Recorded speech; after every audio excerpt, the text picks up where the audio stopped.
Alrighty, so we got this super common case on our hands where we've installed some vinyl plank flooring and come across some uneven concrete. So in this video, I'm going to walk you through step by step how you could have some fun fixing this uneven concrete, and no skills are necessary, believe that. So we got a little bit of Henry All Patch there. You can get it at the Home Depot, and this product is about $25 a bag. Now we got a little Home Depot throwaway trowel as well, because you're going to be such a disaster when doing this, you're going to want to throw it away when you're done. And we got a little Wendy's cup. Everybody mentioned does not sponsor the show. They should, though. So we take a little bit of water in the Wendy's cup, and we build ourselves a volcano out of floor prep like we're a little kid having fun again. And we're just going to sprinkle some of that good powder right into the middle of the volcano there, and then start chopping it up, mixing it up. We want to get a nice, smooth consistency. Now, an easier way to go about this is to just mix it all up in a bucket and just go to town. But, like, what's fun or interesting about that? Absolutely nothing. We want to create a little mess, have a little fun in the process here.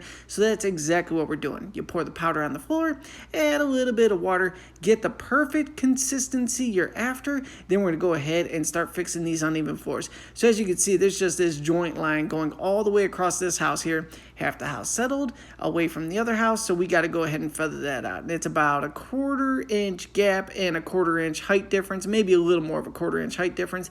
But now we're going to do our first round of mudding this floor. Now in round one, don't worry about a thing here. The goal is just to kind of get it over the cracks and get it somewhat even. We're not looking to be clean and perfect and smooth. That's going to be for round two, but we just want to kind of rough everything in and create a little bit of a ledge from the high spot to the low spot. All those chunks right there, you want to smooth those out, but we're not looking for perfection once again on round one.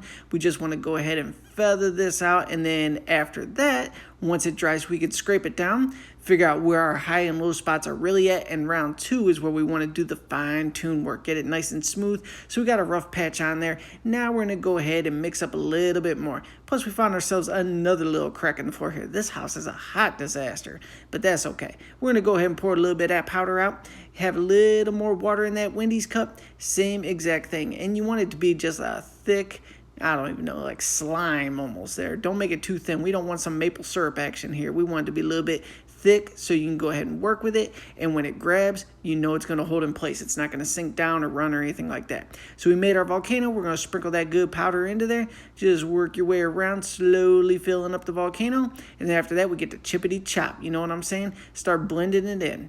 Add a little more water when necessary, and if you add too much water, just offset that with a little more powder. And like I said, all these things could be found at all your big box joints. We happen to stop at the Home Depot for this one, but Lowe's, Menards, all those places have this as well, so whatever your go-to is, you can shop there. We're going to go ahead and finish blending this in here. Almost there. We're getting almost that consistency we want. Just a little bit more action. We're going to feather out this not so bad crack that's on our hands right here. Then we're going to go back to round one and smooth that really out. So be sure to stick that round to the end so you can see exactly what the mud needs to look like, so you know what your final product should look like as well. So we got this good. We're going to get some of those chunks out of the way. Let's start feathering this in, just working our way around. And like I said, nothing fancy on round one. This is a round one deal right here. So we just want to go ahead and get that ledge built, make it nice, work our way around, getting everything nice and smooth and spread about, covering that whole entire crack, so we can go ahead and let that dry, shave it down, and then give it that final touch there. So I'm just going to spread that out a little bit more.